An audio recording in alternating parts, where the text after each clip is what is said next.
Sahabat yang dikasihi oleh Tuhan Yesus Kristus, mari sekarang ini kita berdoa. Kami mempersiapkan diri mendengar kebenaran firman-Mu, nyatakanlah kebenaran sabdamu kepada kami. Mohon dalam nama Bapa, Putra, dan Roh Kudus. Amin. Sabda Tuhan terambil dari Yohanes 14 ayat 15 dan 16. Jikalau kamu mengasihi aku, kamu akan menuruti perintah-perintahku.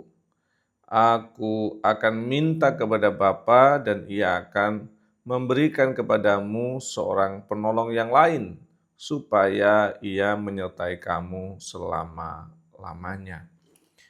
Sahabat yang dikasihi oleh Tuhan Yesus Kristus, di ayat yang ke-15 dinyatakan dalam firman Tuhan adalah kalau kamu mengasihi aku, kamu akan melakukan perintah-perintahku, mentaati, menjaga, dan menjalankan perintah itu dengan baik dan sungguh-sungguh, tidak menawar-nawar aturan itu, atau bahkan melanggarnya. Jadi sebenarnya kasih itu diukur dari seberapa kita berusaha dengan sebaik-baiknya mentaati firman dan kehendak Tuhan. Membuat hati Tuhan bangga lihat kita, membuat hati Tuhan bahagia lihat kita. Bukan membuat perilaku yang kita kerjakan itu membuat Tuhan jadi terluka hatinya karena perbuatan-perbuatan kita. Dan itu ukurannya.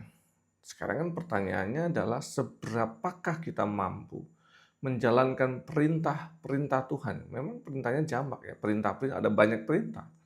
Seberapakah kita yang mampu menjalankan itu? Maka kita akan menemukan bahwa kita tidak mampu mengerjakan itu dengan sempurna dan baik. Bahkan kadang-kadang dalam tindakan yang baik sekalipun, yang taat sekalipun, ternyata di belakangnya ada motif-motif yang bahkan tidak sesuai dengan kehendak Tuhan. Maka ayat yang nyambung itu adalah, aku akan meminta kepada Bapa untuk mengutus penolong yang lain buat kamu. Penolong yang memungkinkan kamu untuk menjalankan perintahku. Jadi perintah ini mengasihi dengan cara mentaati perintah Tuhan, kita butuh penolong. Kita butuh Tuhan yang menolong kita, memampukan kita menjalankan perintahnya Dia.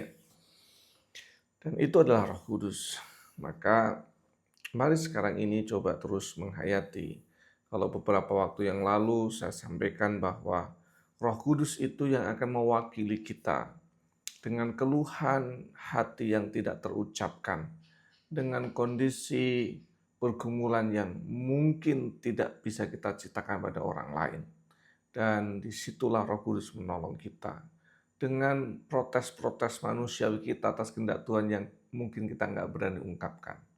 Nah sekarang Roh Kudus bekerja untuk apa? Memungkinkan kita mentaati, menjalankan firman Tuhan.